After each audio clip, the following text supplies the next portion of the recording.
আসসালামু আলাইকুম ওরহমতুল্লাহি ওবরাকাতু। গুরুত্বপূর্ণ একটা বিষয় নিয়ে আজকে আলোচনায় আসা।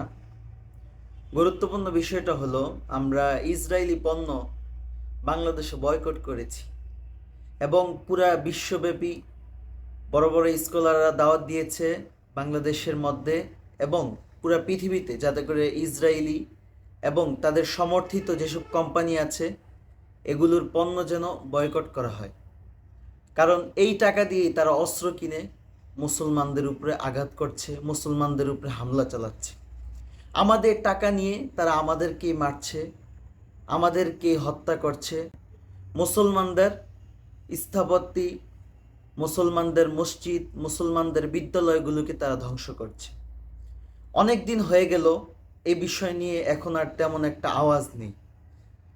আমাদের ইমানি দায়িত্ব হলো যে আমরা তখন যেমনিভাবে ইসরায়েলি পণ্য বয়কট করেছি এবং তাদের সহযোগী সংগঠন, কোম্পানি, তাদের পণ্যগুলো বয়কট করেছি, এখনও আমাদের ইমানি দায়িত্ব হলো তাদের পণ্যগুলো বয়কট করা। কারণ তারা এখনও মুসলমানদের উপর হামলা চালাচ্ছে, তারা এখনও ফিলিস্তিনিদের উপর হামলা চালাচ্ছে। যুদ্ধবিরতি নামে একটা নামকরণ করা হলেও তারা এখনো পর্যন্ত মুসলমানদের উপর হামলা করছে, মুসলমানদেরকে মারছে।